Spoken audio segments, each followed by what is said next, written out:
Hello friends, नमस्कार। मैं हूं उमाकांत पंड्या। आज हम जिस टॉपिक पर बात करेंगे उसका नाम है समबाहु त्रिभुज का क्षेत्रफल √3/4 ए स्क्वायर, या फिर आप कह दीजिए √3/4 भुजा स्क्वायर क्यों होता है, उस पर हम चर्चा करेंगे। हमें सामान्य तौर पर पता है किसी भी त्रिभुज का यदि हमें क्षेत्रफल ज्ञात करना है तो उसके लिए हमारे पास में सूत्र क्या होता है, 1/2 आधार गुणा ऊंचाई।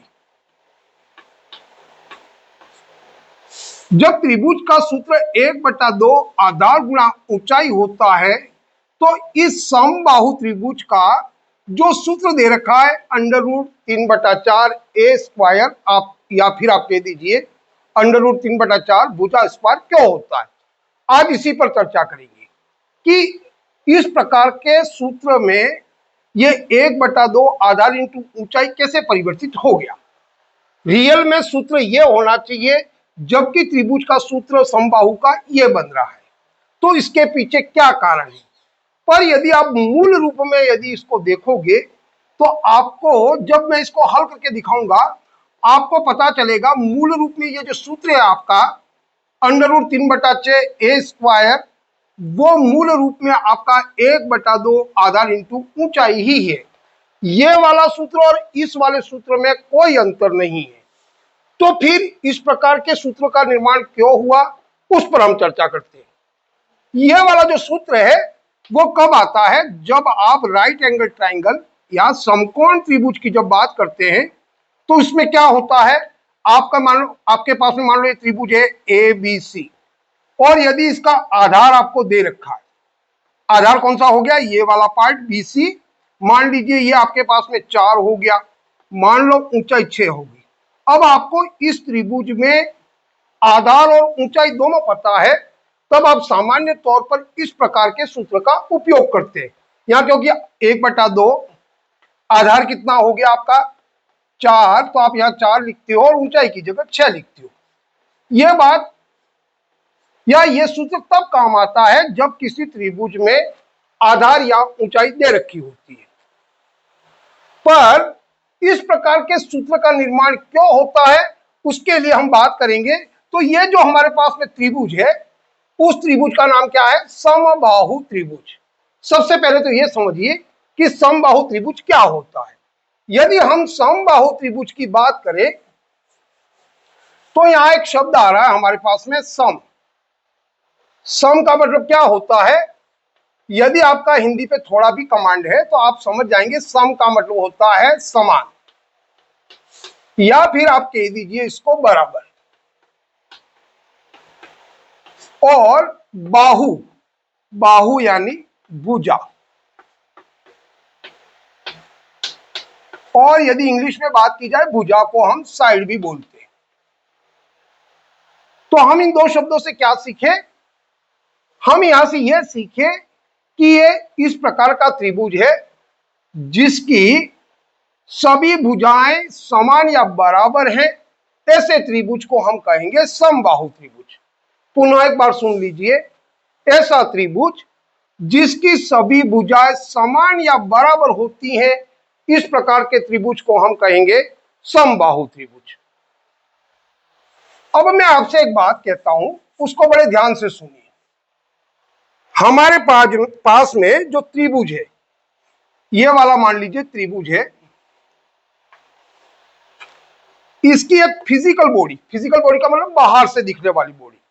जैसे कोई व्यक्ति है तो व्यक्ति को बाहर से कैसे देखते हैं, उसका नाक नक्श, रंग, कद काठी से हम उस व्यक्ति को पहचानते हैं कि यह व्यक्ति कौन है, और फिर उसका नाम होता है। ऐसे ही त्रिभुज के भी ये जो बाहर फिजिकल बॉडी है, ये वाली, इसका नाम रख देते हैं A, B और C।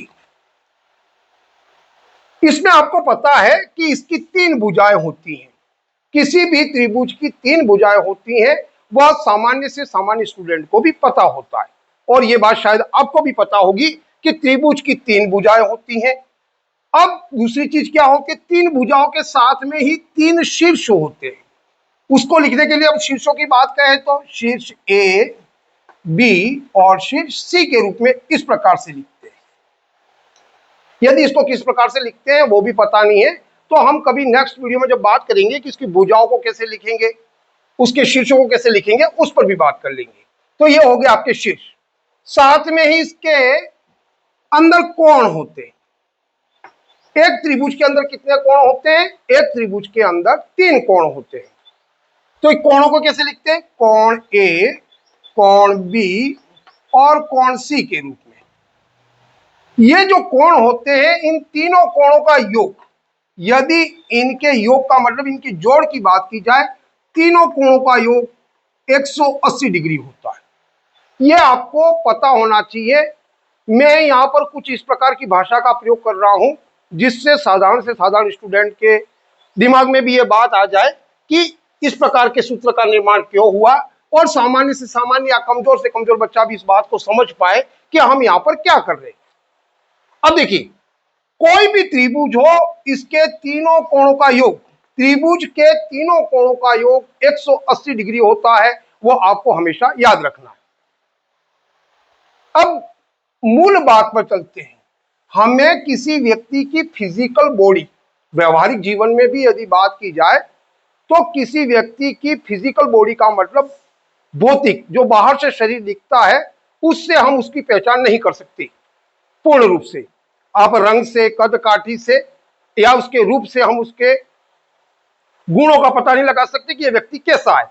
उसको पता लगाने के लिए हमें मूल रूप से इसके गुणों को देखना होता है। यदि किसी व्यक्ति के गुणों को यदि आपने जान लिया तो आप ये मान लीजिए आपने 100% उस व्यक्ति को जान लिया।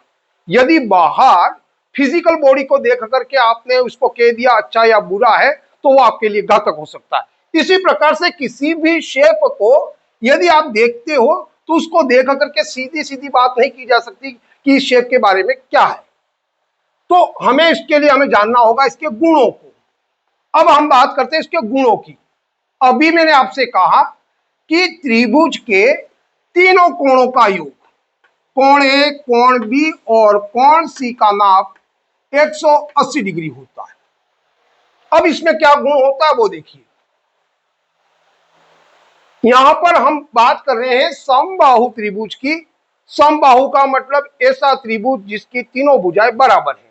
यदि किसी त्रिभुज की तीनों भुजाएं बराबर हैं तो इसके तीनों कोण बराबर होंगे। यह बात आपको पता होनी चाहिए। यदि किसी त्रिभुज के तीनों भुजाएं बराबर हैं तो उसके तीनों कोण बराबर होंगे। अब बराबर कैसे होंगे? अभी हमने जाना कि किसी त्रिभुज के तीनों कोणों का योग 180 डिग्री होता है, तो कोण बराबर होंगे तो उसको हमें 3 भागों में बराबर बांटना होगा। इसको बांटने के लिए हम क्या करेंगे? तीनों में बांटना है, कोण ए, कोण बी और कोण सी बराबर बांटना है, तो हम इसको 3 से भाग दे देंगे। तो इसका जो मान आएगा वो होगा आपके पास में 60 डिग्री। प्रत्येक कोण का माप आपके पास में यहां होगा 60 डिग्री, 60 डिग्री और 60 डिग्री। अब आप दूसरी बात नोट कर लीजिए। अभी अभी हमने बताया यदि हमने उसकी भुजाएं देखी तो उसके कोण तीनों बराबर आ गए। कभी कभी ऐसा भी होता है कि आपको भुजाएं नहीं दे करके कोण दे देता है। यदि किसी त्रिभुज के तीनों कोण बराबर है तो आपको तुरंत यह समझना है कि इसकी तीनों भुजाएं बराबर हैं। यह इसकी प्रॉपर्टी या गुण है। इस बात को आपको समझना होगा कि यदि किसी त्रिभुज की भुजाएं बराबर है तो कोण बराबर होगा। यदि मैं आपको एक दूसरे त्रिभुज के बारे में बात करूं, समद्विबाहु त्रिभुज के बारे में। समद्विबाहु त्रिभुज में क्या था? समान 2 भुजा होती है तो तुरंत आपके दिमाग में यह बात आनी चाहिए कि इसके 2 कोण बराबर होंगे, तीसरा कोण इससे अलग होगा। पर यहां पर तीनों भुजाएं बराबर है, यानी कि इसके तीनों कोण बराबर होंगे। एक प्रॉपर्टी यहां से यह पता चली।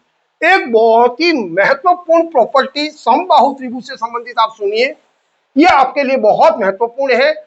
और ये आपके वृत्तों से संबंधित जब क्षेत्रफल ज्ञात करते हैं तब, और जब ट्राइग्नोमेट्री में त्रिकोणमितीय अनुपात जो आपको दे रखे, 1/√2 दे रखा हो या √2 दे रखा हो, तो वो किस प्रकार से ज्ञात होगा, वो भी आपकी 10th क्लास के लिए बहुत ही महत्वपूर्ण बिंदु होगा।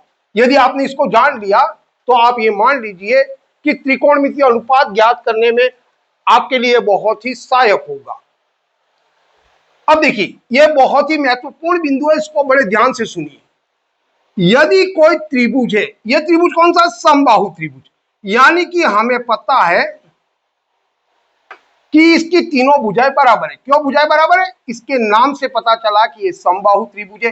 तो इसकी प्रत्येक भुजा कितनी हो गई? मान लो इसकी एक भुजा को हम मान लेते ए, तो बीसी कितनी हो जाएगी? ये भी आपके पास में हो जाएगी ए, और ए भी कितनी हो जाएगी? ये भी आपके पास में हो जाएगी ए। अब आप देख सकते हो इसकी तीनों भुजाएं बराबर है। अब इसमें क्या प्रॉपर्टी होती है, क्या गुण होता है, उस पर आप पूर्ण ध्यान दीजिए। अपना पूरा ध्यान इस पर दीजिए कि इसका गुण क्या होता है। इसका गुण यह होता है कि यदि आप समबाहु त्रिभुज की किसी भी भुजा को, क्या कहा मैंने? समबाहु त्रिभुज की किसी भी भुजा को यदि आधा कर देते हो, मान लीजिए ये बीसी एक भुजा है, यदि मैंने यहां पर उसको आधा कर दिया और इसका नाम रख दिया डी, तो हमारे पास में अब क्या हो गया? हमारे पास में जो बीसी भुजा थी वह बीडी बराबर डीसी हो गई। क्या हो गई? बीडी बराबर डीसी। ये दोनों, ये एक भुजा थी वो दो भागों में बराबर बट गई। इससे क्या होगा? यदि ये जो आपने इस भुजा को आधा कर दिया है और उस पर यदि आपने डॉट लगा करके उसके शीर्ष से यदि इस बिंदु को मिला दिया, यहां क्या कह रहा हूं, इस भुजा को मध्य में बिंदु लगा करके आपने इसके शीर्ष से मिला दिया, तो यह इस त्रिभुज की हाइट हो जाएगी, ऊंचाई। हम जो बात इस त्रिभुज का जो सूत्र बना है √3/4 ए स्क्वायर, ये इसलिए बना है क्योंकि हमें पता है सामान्य त्रिभुज में हमारे पास में आधार और ऊंचाई दे रखी होती है, जबकि इस त्रिभुज में आप देखोगे तो इसमें सिर्फ और सिर्फ भुजाएं दे रखी थी। हमें इसकी हाइट को ज्ञात करना होता है, और ये सब कुछ कार्य इसकी हाइट को ज्ञात करने के लिए किया जा रहा है। और इसीलिए 1/2 आधार इंटू ऊंचाई सूत्र का प्रयोग नहीं हो सकता, क्योंकि यहां पर हमारे पास में आधार ए के रूप में तो है, पर ऊंचाई के रूप में हमें कुछ भी प्राप्त नहीं था। हम यहां पर जितना प्रयास कर रहे हैं वो प्रयास इसलिए कर रहे हैं कि हमको इसकी ऊंचाई प्राप्त हो जाए। यदि किसी त्रिभुज के आधार और ऊंचाई दोनों प्राप्त हो गई, तो फिर आप सामान्य तौर पर 1/2 आधार इंटू ऊंचाई का प्रयोग कर सकते हैं। तो हम अभी इसकी ऊंचाई ज्ञात करने के लिए ये सभी प्रयास कर रहे हैं।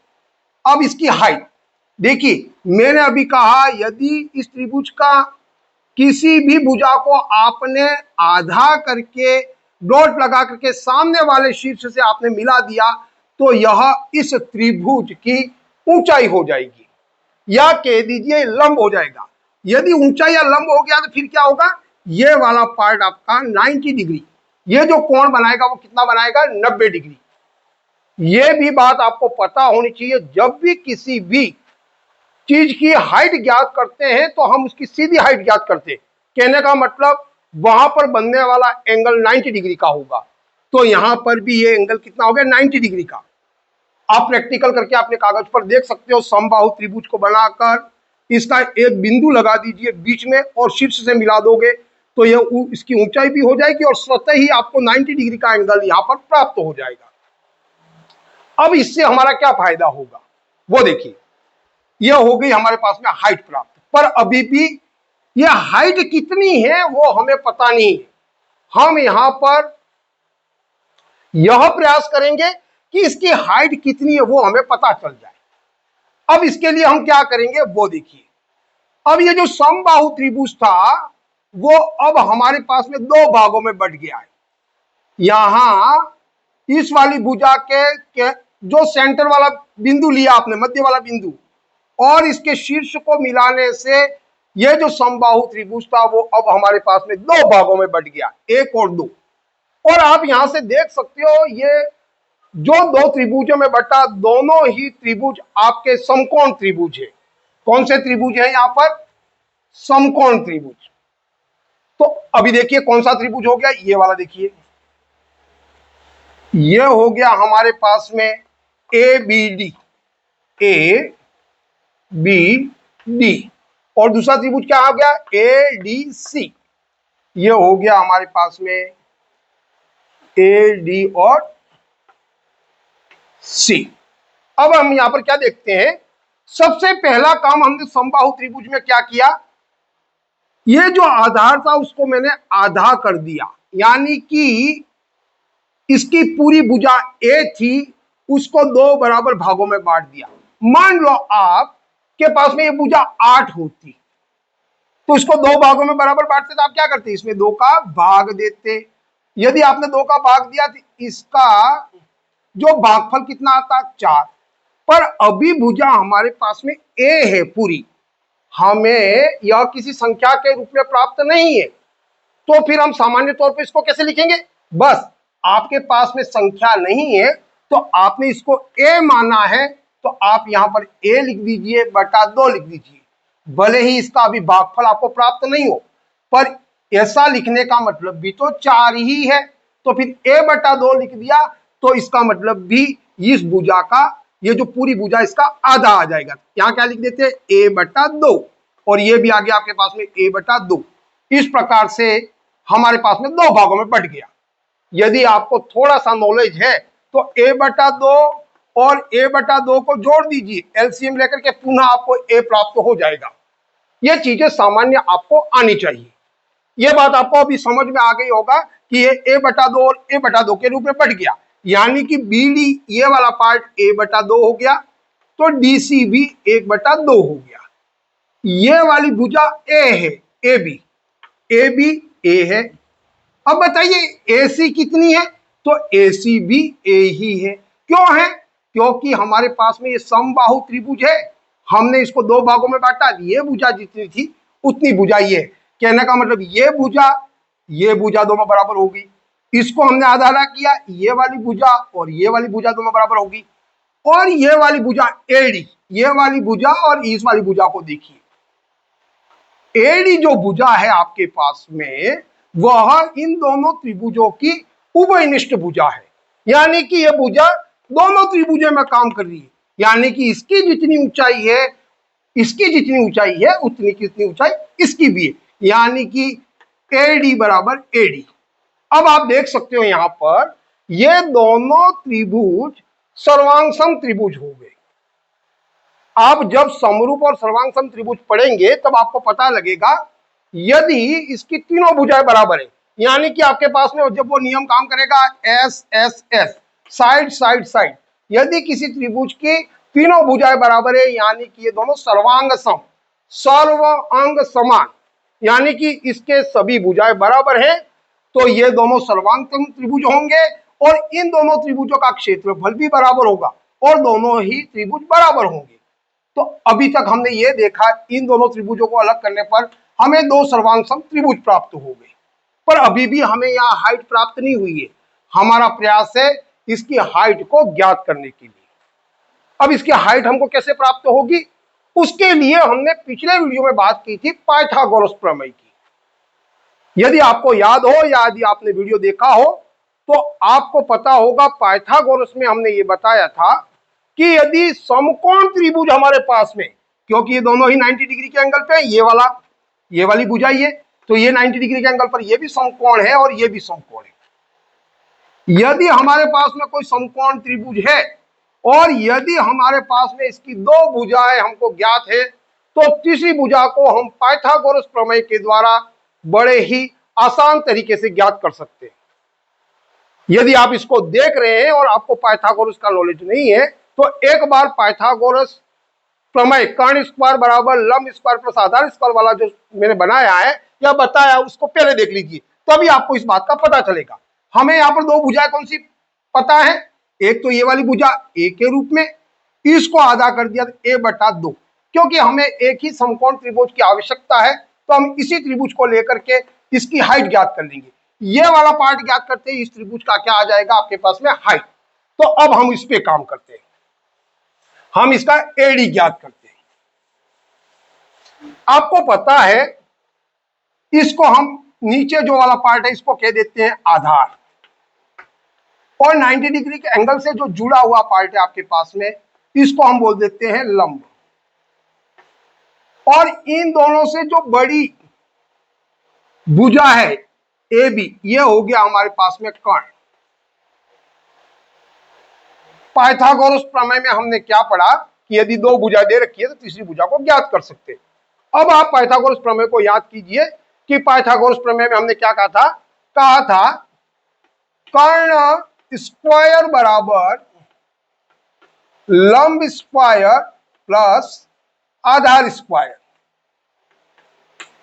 यदि आप इसको ऐसा नहीं लिखो तो इसको ऐसा भी लिख सकते हो, कर्ण स्क्वायर बराबर आधार स्क्वायर प्लस लंब स्क्वायर।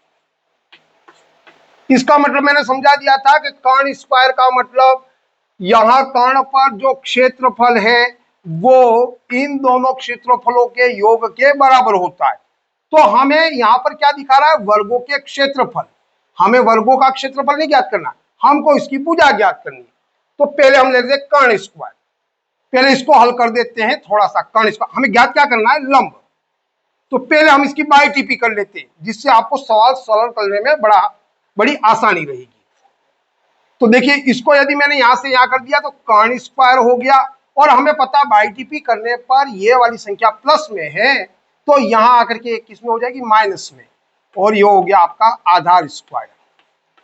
और यहां क्या रह गया, पीछे बराबर के ये वाला पार्ट तो यहां आ गया, अब रह गया आपके पास में लंब स्क्वायर। आपको ये छोटी छोटी बातें पता होनी चाहिए और आशा करता हूं आपको पता भी होगा। अब यदि आपने इस प्रकार से इसको लिख दिया तो अब देखिए आपके पास में कर्ण पता है, कर्ण कितना दे रखा है, ए, तो हम लिखेंगे ए का स्क्वायर, फिर माइनस का चिन्ह है माइनस। अब यहां देखिए आधार का स्क्वायर, आधार स्क्वायर का मतलब ए बटा 2। ये पूरी एक संख्या है क्योंकि हमने जो पहले बताया था 8 बटा 2 लिख करके 4 बताया था, तो यहां पर a बटा 2 का मतलब ये कोई संख्या है तो ये इसका पूरा वर्ग होगा, तो हम लिखेंगे a बटा 2 का होल स्क्वायर बोलेंगे। कहने का मतलब ये जो आपने स्क्वायर लगाया या वर्ग लगाया ये दोनों संख्या पर है और आपको दोनों का ही वर्ग करना होगा। ये छोटी सी बात आपको पता होनी चाहिए। और यहां हो गया लंब स्क्वायर। अब इसको हल करते हैं और देखते हैं, ए को हल करने पर हमारे पास में क्या आ गया, ए स्क्वायर माइनस, अब मैंने क्या कहा इन दोनों पर ही वर्ग है क्योंकि इसका होल स्क्वायर कर रखा है, इस प्रकार से मैंने कर रखा है। तो यहां देखिए ए इंटू ए, 2 बार करेंगे ए को, स्क्वायर का मतलब क्या होता है 2 बार करना, ए और ए का गुणा किया, यहां क्या आ गया ए स्क्वायर। अब 2 का भी क्या करेंगे 2 बार लिखेंगे, तो यहां देखो 2 इंटू 2 करने पर क्या प्राप्त हो जाएगा, ये हो जाएगा आपके पास में 4, और आपके पास में आ गया लंब स्क्वायर। अब फिर इसको हल करते हैं, आपको यदि पता हो तो यहां देखिए ए स्क्वायर के नीचे आप इसको थोड़ा ढंग से दिखे तो हम 1 लिख सकते हैं। क्यों लिख सकते हैं 1, यदि आपके पास में कोई संख्या 5 है 6 या 7 है कोई भी संख्या, इसके नीचे 1 रखने पर 5 में 1 का भाग देने पर इसकी वैल्यू में कोई परिवर्तन नहीं होता, ये अभी भी 5 ही रहेगा। तो किसी संख्या के नीचे 1 रखने पर किसी प्रकार की कोई समस्या नहीं आएगी, तो आप ए स्क्वायर के नीचे भी 1 रख सकते हो। अब इस प्रकार की संख्या को आप कैसे हल करते हो वो मुझे बताइए। यदि आपको थोड़ा सा नॉलेज है तो मुझे बताइए इसका हल कैसे करते हैं। इसको हल करते हैं हम एलसीएम लेकर के। तो इसका एलसीएम क्या आ गया, 1 और 4 का एलसीएम आपके पास में आ गया 4। अब क्या करते हैं हम इस वाली संख्या का, ये जो संख्या दे रखी है उसमें इसका भाग देते हैं। 1 का भाग हमने 4 में दिया, संख्या कितनी आ गई 4, और ऊपर वाली संख्या के साथ में क्या करते हैं गुणा, तो हमने ए स्क्वायर का 4 में गुणा किया तो ये प्राप्त हो गया हमें 4a स्क्वायर। अब देखिए माइनस है तो हम यहां लगा देंगे माइनस, ये आपको थोड़ा ढंग से नहीं दिख रहा, लिख देता हूं ए स्क्वायर, 4a स्क्वायर हो गया, माइनस है तो हमने लिख दिया माइनस। अब क्या करेंगे 4 में 4 का भाग दिया, कितना आया 1, 1 का मल्टीप्लाई किसके साथ किया ए स्क्वायर के साथ में, तो यहां हो गया ए स्क्वायर। ये आ गया हमारे पास में लंब स्क्वायर, अभी भी ये लंब स्क्वायर है। लंब स्क्वायर का मतलब इस वाले पार्ट का जो वर्ग बन रहा है उसका क्षेत्रफल है। हमें तो इसकी भुजा ज्ञात करनी है। अब क्या करेंगे इसको, अब लंब स्क्वायर है तो हम इसको अब एक भुजा के रूप में परिवर्तित कर रहे हैं। तो हम क्या करेंगे, इसको अंडर रूट में डाल देते हैं। ये हो गया 4a² माइनस ए स्क्वायर, या आप चाहो तो उससे पहले ऊपर वाला सॉल्व कर लीजिए, इसके बाद में इसको करते हैं। 4a² में से माइनस a², आपको मैंने कहा था यदि चर राशियां दोनों समान है तो यहां देखिए कितना a² यहां पर भी है, a² यहां पर है, यहां प्लस का 4a² है, यहां माइनस का एक a² है, तो 4 में से एक निकल गया, आपके पास में बचा 3a², नीचे आ गया बटा 4। अभी भी ये किसके बराबर है, लंब स्क्वायर के बराबर है। अब देखिए हमें अब इसको भुजा में परिवर्तित करना है। ये यदि क्षेत्रफल है किसी वर्ग का तो यह क्षेत्रफल दिखा रहा है। यदि हमको भुजा ज्ञात करनी है तो हम क्या करते हैं, उस संख्या का उस संख्या में गुणा, पर यहां गणितीय भाषा में उस संख्या का उस संख्या में गुणा के लिए हम यहां लगाते हैं अंडर रूट। यहां देखिए 3a² बटा 4 बराबर हो गया हमारे पास में लंब स्क्वायर। अब जैसे ही आपने रूट लगाया, स्क्वायर था वो हट करके अब लंब हो गया, यानी कि इसकी भुजा हो गई। इस प्रकार की ये भुजा हो गई, पर इस प्रकार की भुजा को हम नहीं लिख सकते, इसको हम अभी सॉल्व कर सकते हैं। तो जब रूट से कोई संख्या बाहर निकालने का मतलब दो समान संख्याओं में से एक संख्या उस रूट से बाहर हो जाएगी। अब देखिए दो कौन सी समान संख्या है इसमें, यदि आप सामान्य तौर पे देखोगे 3 तो एक ही है, पर जो a वो स्क्वायर है, यानी कि इसको a इंटू ए के रूप में लिखा जा सकता है। यदि आप 4 को चाहें, क्योंकि हमें दो संख्या समान संख्याओं में से एक संख्या को बाहर निकालना है, 4 को हम कैसे लिख सकते हैं, 2 इंटू 2, और ये हो गया आपके पास में लंब। अब देखिए यहां बाहर क्या आ गया, दो संख्याओं में से a बाहर आ गया और इन दो संख्याओं में से 2 बाहर आ गया, क्योंकि 2 2 2 थे, 1 2 बाहर आ गया। यहाँ a 2 थे, 1 a बाहर आ गया रूट से, और अंदर 3 रह गया, क्योंकि ये सिंगल था, अगर ये डबल होता तो ये भी बाहर आ जाता। अब हमारे पास में रियल जो भुजा प्राप्त हुई इस लंब, या कह दीजिए समबाहु त्रिभुज की जो ऊंचाई प्राप्त हुई वो कितना हुआ, a/2 अंडर रूट 3, ये हो गया आपके पास में लंब। यहां तक आपको समझ आ गया होगा। अब देखिए हम यहां लिखते हैं इसको, ये वाली भुजा कितनी प्राप्त हो गई, a/2 अंडर रूट 3, यानी कि ये वाला जो लंब हमें प्राप्त हुआ, यानी कि इस समबाहु त्रिभुज की ऊंचाई भी हमें प्राप्त होगी, कितनी आ गई, यहां से देखिए a/2 अंडर रूट 3, तो यहां लिखेंगे a/2 अंडर रूट 3। अब हमारे पास में त्रिभुज की आधार भी प्राप्त हो गया है और इसकी ऊंचाई भी प्राप्त हो गई है। और मैंने आपसे कहा था यदि आधार और ऊंचाई हमें पता है तो हम 1/2 आधार इंटू ऊंचाई के द्वारा इसको ज्ञात कर सकते हैं। तो अब देखिए हमारे पास में इस समबाहु त्रिभुज का क्या आ गया, आधार और ऊंचाई दोनों प्राप्त होगी। अब लिखते हैं सूत्र को, 1/2 आधार गुणा ऊंचाई। अब देखो 1/2 का 1/2, आधार कितना है, अब देखिए ये जो निकाला था हमने वो समकोण त्रिभुज लिया था और इससे हमने ऊंचाई प्राप्त की। समकोण त्रिभुज बनाने की आवश्यकता क्यों हुई, क्योंकि पाइथागोरस प्रमेय के द्वारा ही हम इसकी हाइट को ज्ञात कर सकते हैं। यह भी एक महत्वपूर्ण आपके पास में सूत्र है, जो आपका पाइथागोरस प्रमेय है, उससे आपने हाइट ज्ञात कर ली इसकी।